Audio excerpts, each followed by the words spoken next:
Assalamualaikum warahmatullahi wabarakatuh. Selamat siang, adik-adik mahasiswa sekalian.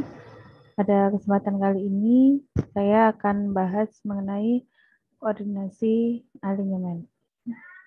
Materi yang saya gunakan ini saya ambil masih dari Departemen Pekerjaan Umum tentang apa itu dasar-dasar geometri jalan modul 3 dari Kementerian Pekerjaan Umum dan Perumahan Rakyat, Badan Pengembangan Sumber Daya Manusia. Baik,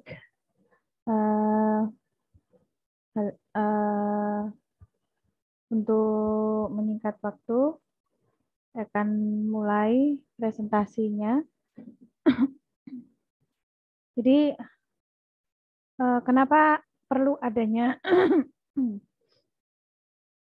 koordinasi antara alinyemen horizontal dan alinyemen vertikal? Jadi, sebagai hasil dari perencanaan yang baik, perlu memperhatikan antara 3 elemen jalan, yaitu alinyemen vertikal, horizontal, dan juga potongan lintang jalan. Koordinasi antara alinyemen vertikal dan horizontal harus memenuhi ketentuan sebagai berikut. Yang pertama, jika ada alinyemen horizontal berhimpit dengan alinyemen vertikal dan alinyemen horizontal lebih panjang sedikit melingkupi alinyemen vertikal. Yang kedua adalah hindari tikungan tajam pada bagian bawah lengkung vertikal cekung atau bagian atas dari lengkung vertikal cembung. Hindarkan lengkung vertikal cekung pada kelandaian jalan yang lurus dan panjang. Kemudian hindarkan 2 atau lebih lengkung vertikal dalam 1 lengkung horizontal. Kemudian hindarkan tikungan tajam di antara bagian jalan yang lurus dan panjang. Jadi tidak boleh jika ada jalan yang lurus dan panjang tiba-tiba ada tikungan tajam. Ini harus dihindarkan. Contohnya ada sebagai berikut. Sini ada alinyemen horizontal lurus. Kita hindari jika ada lengkung vertikal cembung yang beriringan dengan lengkung vertikal cekung. Sebagai seorang engineer, kita harus menghindari ya. Maka elemen vertikal yang baik, lengkung mungkin keduanya perlu diolah, digali maupun ditimbun sehingga alinyemen vertikalnya bentuknya juga lurus. Yang kedua adalah pada lengkung horizontal, hindari jika terdapat 2 lengkung vertikal cembung berdekatan dengan jarak pemisah yang pendek. Jadi misalnya di sini ada lengkung horizontal, maaf. Maka hindari adanya lengkung-lengkung vertikal cembung yang berdekatan dengan jarak vertikal yang pendek. Baiknya bagaimana? Alinyemen vertikal yang baik hendaknya lurus saja ya. Lurus saja, tidak perlu naik turun. Bisa diakali dengan galian dan timbunan. Yang ketiga, lengkung vertikal cembung atau cekung terletak tepat sama dengan lengkung horizontal. Jadi ketika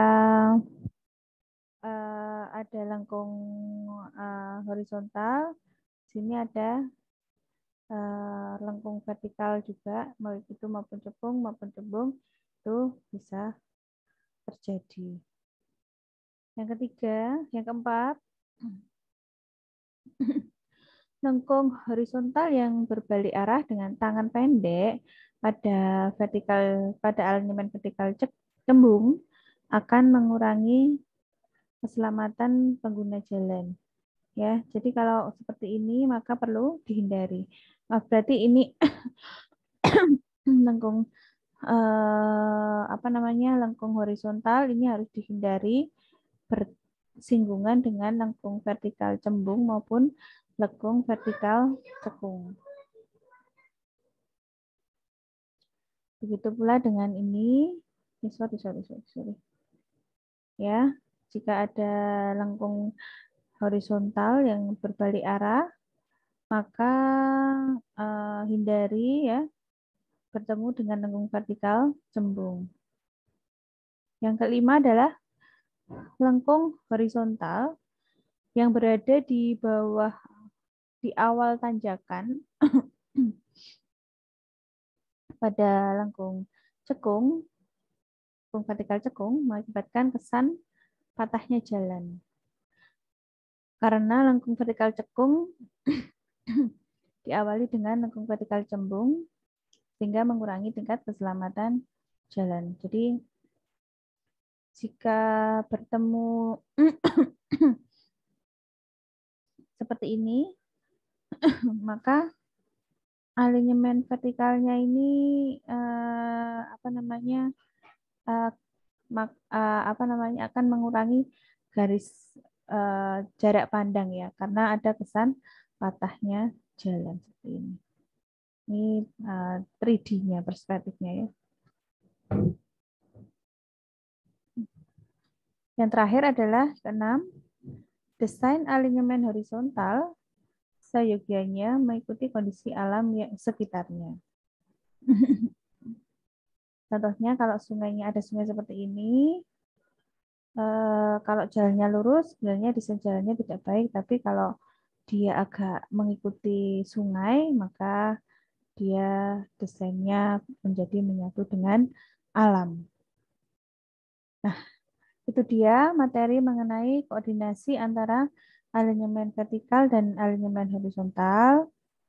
Kita perlu ketahui bahwa beberapa hal yang dihindari pada waktu mendesain geometri jalan terutama ketika lengkung vertikal maupun lengkung